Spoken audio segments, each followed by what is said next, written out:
Alright, so in today's lesson, you are going to learn how to bisect an angle.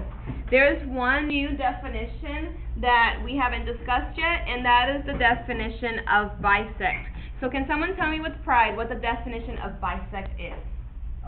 Bisect means like to divide something. To divide something, and when you divide something, how many parts are you going to divide it into? Into two parts. Into two parts, and when we have those two parts, when I divide into two parts, how do those two parts compare to one another? They're both congruent. They're both congruent to one another. Thank you. Yes, they are both congruent to one another. So when we're cutting, or when we're bisecting an angle, what we're going to be bisecting it into is two congruent smaller angles. Okay? So when we would take those two smaller angles and add them up together, they would equal the larger angle. All right? So bisect means to divide something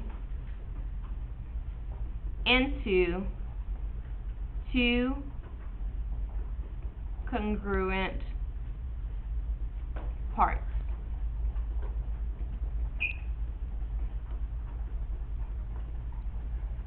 Alright, so when we bisect something, there are 4 steps that we're going to follow to bisecting an angle. So right now, I want you to grab your compass, and we're going to bisect this angle. Now, the first step in bisecting an angle is to place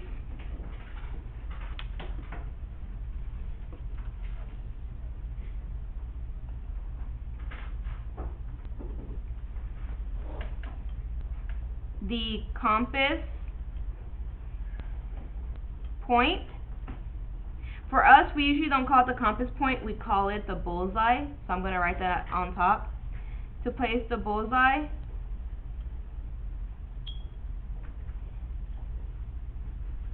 at vertex A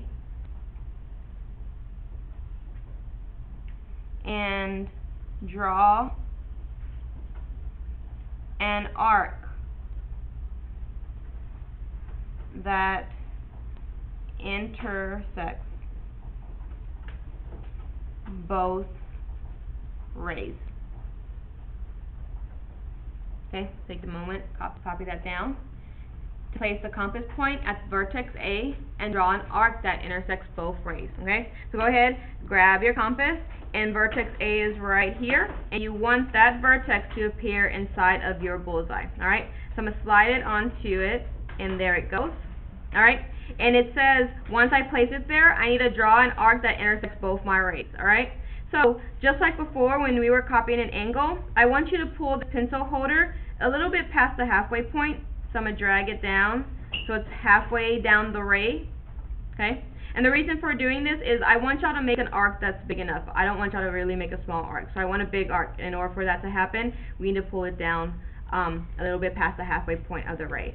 So once we do that, we're going to draw an arc, and it needs to intersect both rays. So it needs to go here and here. Okay? Notice my arc intersects both rays, and we're going to go ahead and label those points of intersection. So go ahead and put a point at both of those intersections. And so when we name an angle, since it has 3 points, I'm just going to name those points B and C. Again, we could have used any letter in the alphabet. We just like to try to use consecutive letters when we name them. Alright, I just noticed before we begin step 2, we need to add one more vocabulary word to our vocabulary list. So underneath bisect, I want us to write the word interior. Okay? Specifically in this case, we're talking about the interior of an angle. So I'm going to put angle in parentheses. Okay? Now, when we're talking about or discussing the interior of an angle, we're talking about all of the area inside of the angle. So all of the area inside of the angle. Now, it's easy to know what the word interior means because of the prefix in. Interior means inside. The opposite of interior would be exterior, EX, for exit or outside, right? So we need to focus right now on the interior of the angle for step 2.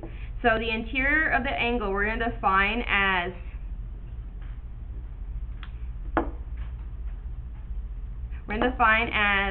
the area inside, in parentheses I'm going to say between, the two rays of the angle. Okay, so interior, in this case we're saying the inside area between the two rays of the angle. Alright, and again, we need to know that definition to do step 2. Okay, so step 2 says to place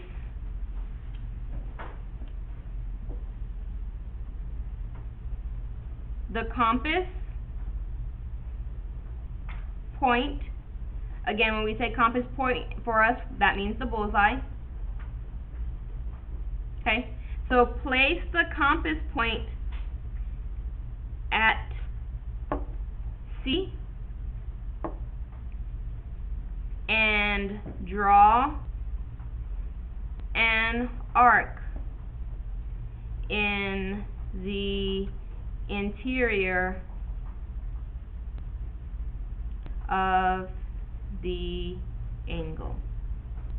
Okay, so place the compass point at C and draw an arc in the interior of the angle. Okay, so I'm going to go ahead, place the bullseye at point C, and we want to draw an arc in the interior of the angle. Okay, so in order for it to be inside the angle, I'm going to drag the little pencil holder closer in, and we can actually put it all the way in. So I'm gonna make it go all the way in right there. I'm gonna put my pencil inside the pencil holder, and I need to draw an arc on the interior of the angle. Okay, so when I lift my pencil, I have an arc. Okay.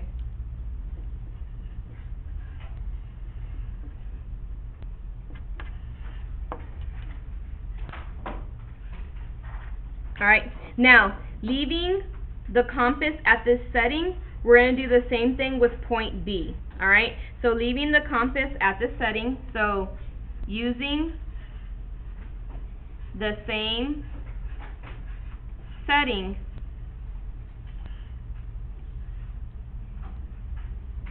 we're going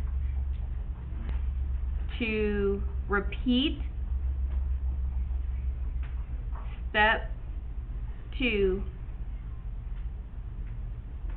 but use point B instead. So leaving the compass at the same setting, that means we're not going to move it at all. We're going to repeat that step that we just did for point C, for point B this time. So place the bullseye at point B, hold it down, and draw the arc on the interior of the angle. Now, what should happen is the arcs should intersect. Okay? So at their point of intersection, we're going to label it point D. So at the point of intersection, we're going to label it point D. Okay? So that's step 4. Label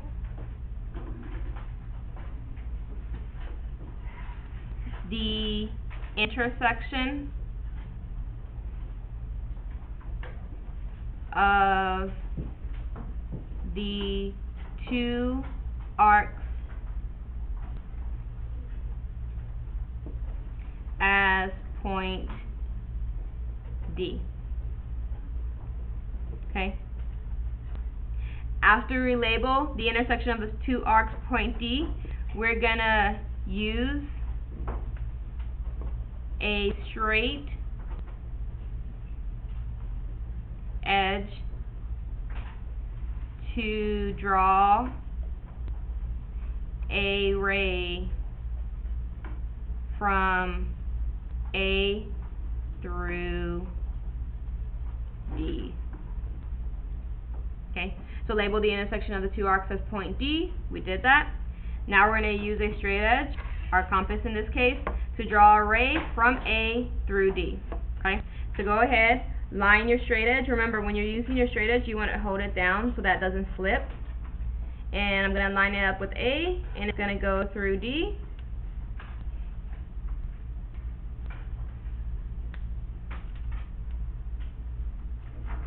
Okay? And with that ray, this angle is congruent to this angle. Alright? And we have just bisected an angle.